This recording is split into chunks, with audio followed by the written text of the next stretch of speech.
دنیا میں کہیں حجاب کو دہشت گردی سے جوڑ کر اسے سیکیورٹی رسک بتایا جا رہا ہے، تو کہیں اسے قدامت پسندی کی نشانی اور عورت پر ظلم۔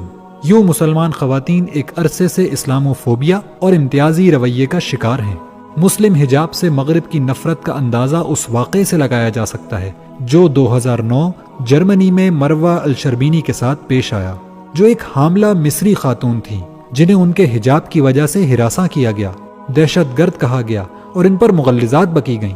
مروہ انصاف حاصل کرنے جرمنی کے کورٹ پہنچی، جہاں ملزم نے یہ کہتے ہوئے مروہ پر خنجر سے حملہ کر دیا کہ تمہیں جینے کا کوئی حق نہیں۔ مروہ پر بھری عدالت میں خنجر کے 18 وار کیے گئے، جس کی زد میں ان کا شوہر اور 2 سالہ بیٹا بھی آ گئے۔ مروہ اسی وقت جان سے ہاتھ دھو بیٹھی، جبکہ ان کے شوہر اور بیٹا بھی شدید زخمی ہو گئے۔ ستم تو یہ ہے کہ عدالت میں موجود کوئی بھی شخص اس جنونی شخص کو نہ روک سکا، جبکہ کورٹ سیکیورٹی نے مروہ کے شوہر کو ہی قصوروار سمجھ کر اس پر گولی چلا دی، جس سے وہ کوما میں چلا گیا اور انصاف کے کٹہرے میں انصاف منہ دیکھتا رہ گیا۔ اس واقعے کا مسلم دنیا میں شدید رد عمل سامنے آیا، جس پر جرمنی کی حکومت کو چاروں ناچار معافی مانگنا پڑی۔ یہ واقعہ اپنی نوعیت کا پہلا واقعہ تھا، نہ ہی آخری۔ حجاب کے خلاف کئی دوسرے ممالک بھی مختلف طریقوں سے نفرت کا اظہار کرتے رہے ہیں۔ فرانس کے اسکولوں اور اداروں میں حجاب پر مکمل بین لگا دیا گیا۔ اسی طرح یورپ کے دوسرے ممالک میں بھی مسلمان خواتین کو ہراسمنٹ کا سامنا کرنا پڑا، اور یہ سلسلہ آج بھی جاری ہے۔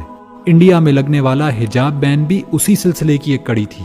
9/11 کے بعد مسلم شناخت کی علامت حجاب اور دوسری مسلم علامتوں کو کمال مہارت کے ساتھ دہشت گردی سے جوڑا جانے لگا۔ میڈیا کا استعمال کرتے ہوئے یہ تاثر مضبوط بنایا گیا کہ مسلمان ہی دنیا میں پھیلی دہشت گردی کی وجہ ہیں۔ یہ پروپیگنڈا اس قدر کامیاب ہوا کہ مسلمانوں کے لیے مسلم شناخت کی علامت کو اپنانا مشکل تر ہو گیا۔ حجاب لینے کے لیے اس قدر سخت اور ناسازگار حالات کے باوجود کئی غیر مسلم خواتین صرف حجاب کی برکتیں اور اس سے ملنے والے تحفظ سے متاثر ہو کر اسلام کے دائرے میں آ جاتی ہیں۔ ان خواتین میں کئی نامور شخصیات بھی ہیں جن کے اسلام لانے کی وجوہات میں مسلمانوں میں عورت کی عزت اور پردے کا کلچر بنیادی وجہ تھی۔